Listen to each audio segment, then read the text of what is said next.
The sled dog always loops the rope around its arm when rescuing people, because only this way can it quickly save the trapped person. Although every second on the ice is extremely dangerous, it believes its master can pull it back at any moment. It cautiously belly crawls for the final meter, then quickly spreads open the rope using its limbs in coordination, successfully looping it around Dr. McLaren. After calming him down, the sled dog Maya returned to the shore. Her owner, Shepard, had no time for much praise and swiftly secured the rope to the sled team. He then shouted to the dogs, commanding them to pull together. Finally, through the desperate pull of one man and 8 dogs, McLaren was rescued from the ice hole, but Shepard was nearly exhausted now. Worse, a blizzard was approaching. He could only force himself to stay alert, equipping McLaren with gear and securing him to the sled.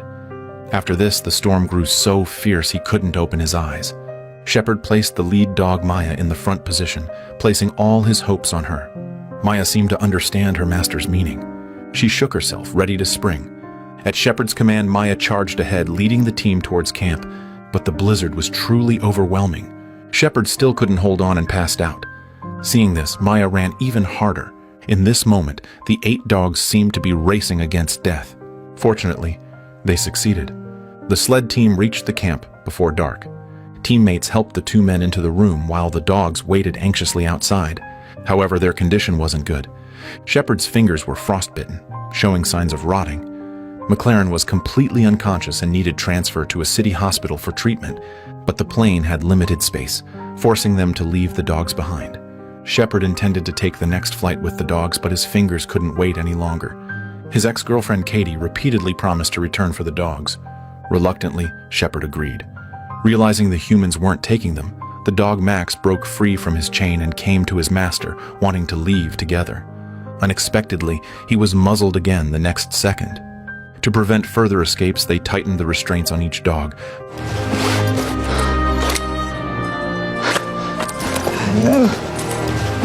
Finally, Shepard went to Maya, comforting them that he would return for them soon. Amidst reluctance, Shepard boarded the plane, unaware that his return would be half a year later.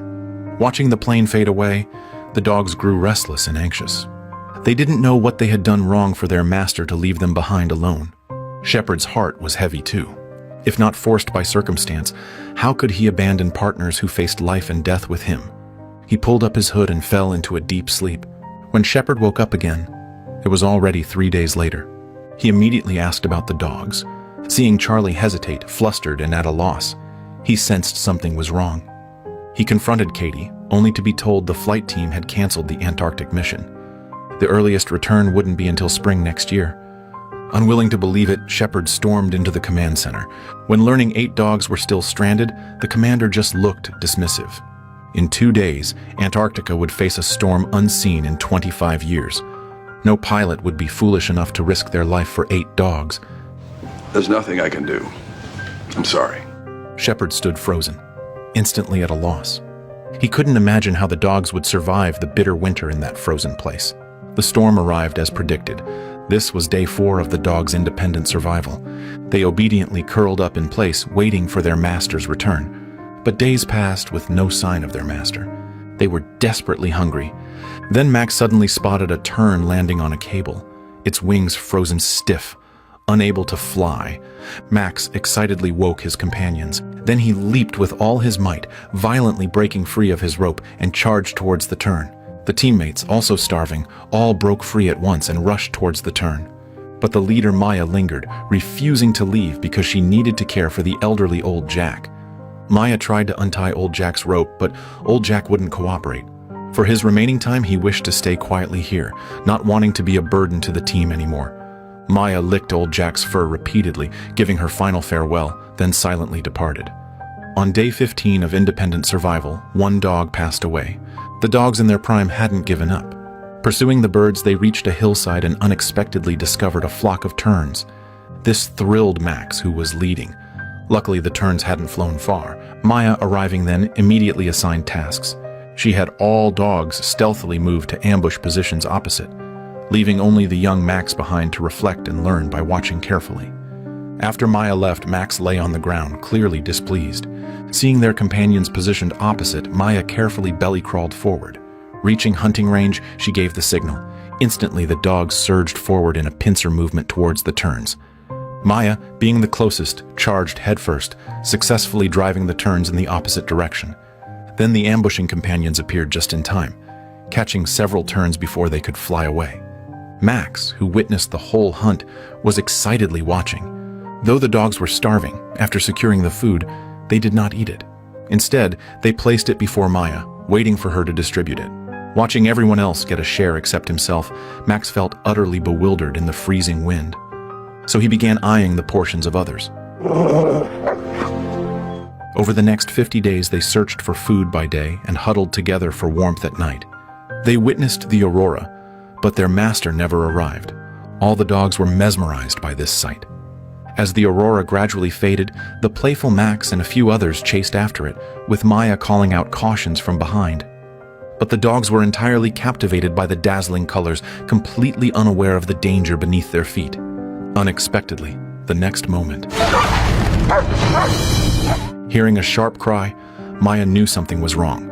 They quickly ran down from the hill to find Dewey with a broken leg, lying weakly on the ground. In this frozen wilderness, without human help, Dewey could only await death. The dogs lay over him, trying to keep him warm, hoping he would make it through the night. But the blizzard was merciless. Their bodies were soon buried. When the dogs woke the next morning, Dewey had closed his eyes forever. His brother approached, trying to wake him. But Dewey's body had already frozen stiff in the cold, and the soft snow only deepened as they tried to dig. Maya was the first to leave, her steps heavy, because she had responsibility for the living brothers. One by one, the other dogs departed too. Finally, even Dewey's brother left. But Max stood there dazed, only daring to approach after all his companions had gone. He believed his playful actions the previous day had caused Dewey's death, so he lingered, nestling beside Dewey, refusing to leave. When all the dogs had gathered together, Maya realized Max hadn't followed. The gale grew fiercer and fiercer. Max finally rose to leave. Yet in the raging storm, his companion's trail had vanished. Only then did Max realize he was lost.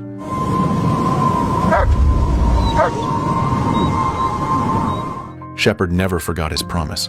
Over these months, he petitioned the authorities countless times, only to be dismissed with various excuses.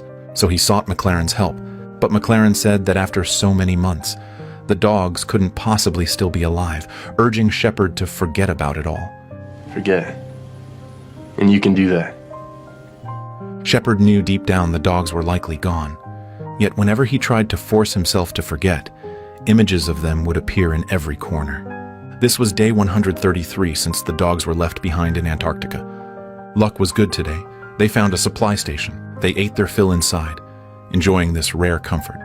But the leader Maya gazed out the door, worried about Max's safety. Max was not faring well. He had returned to the base only to find his companions had already left.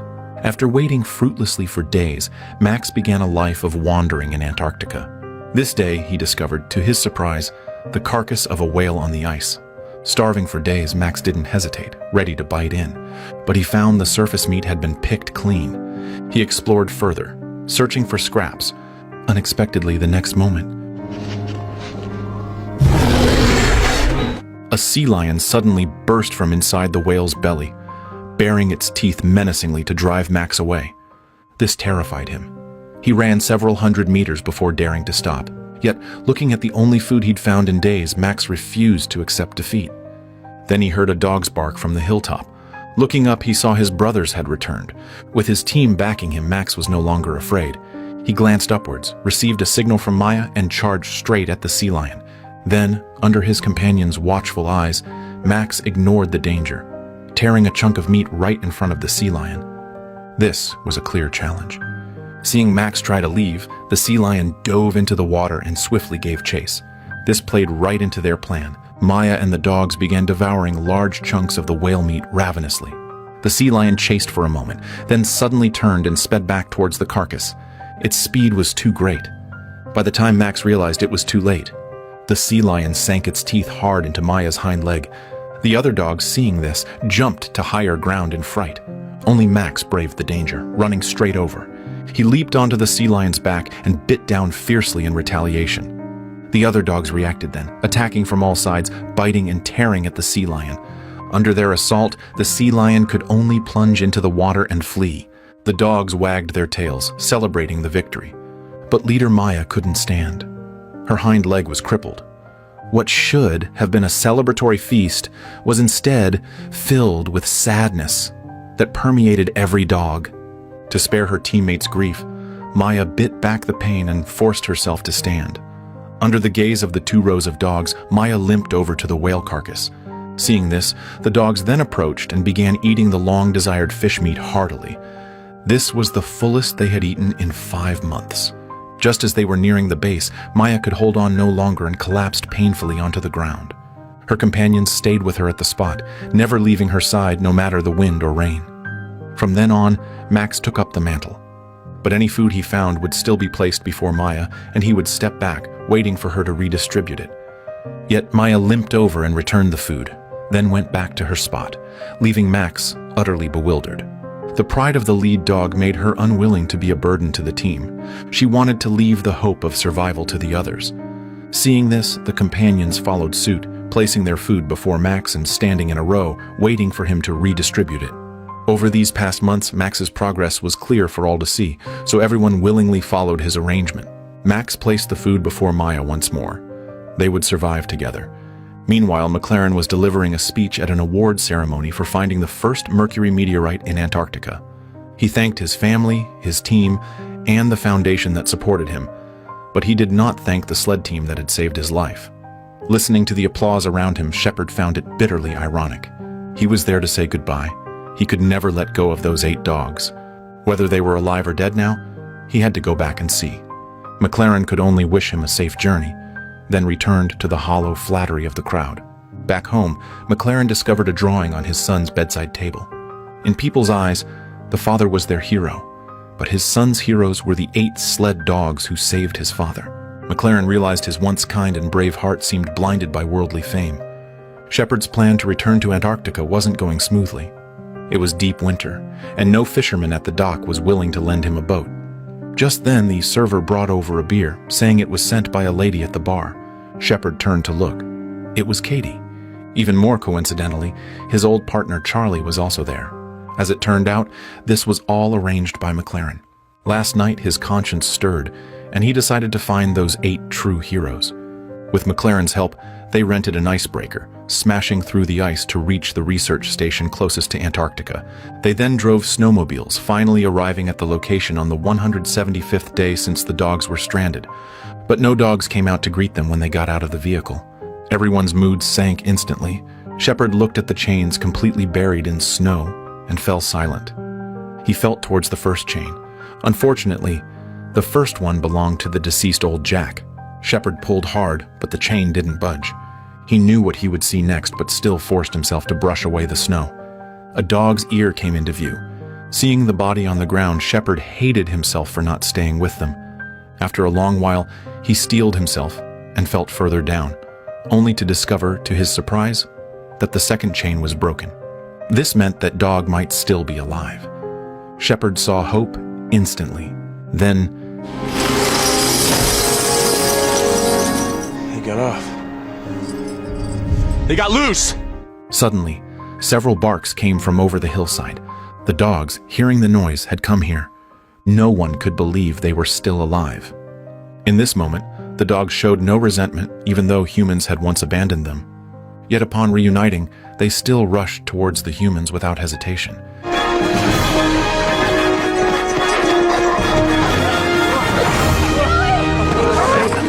Max, what have you been doing? Hey! Boy, Max. Seeing the familiar faces in the team, Shepard was overjoyed. It would be even better if Maya and Dewey were still here. So he looked towards the hillside, hoping fate would grant him one more surprise, but he waited a long time and saw nothing. Shepard realized he was being greedy.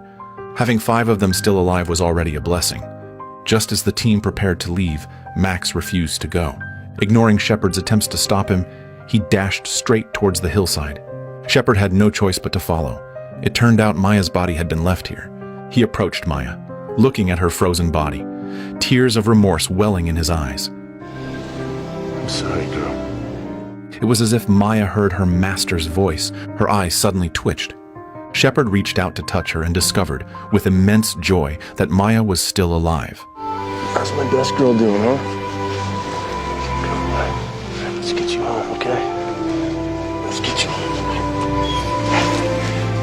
This is a true story, inspired by the real events of the 1957 Japanese Antarctic research expedition. But reality was far more brutal than this film depicts. Out of the 15 dogs stranded, only 8 managed to break free from their chains, and in the end, only 2 survived.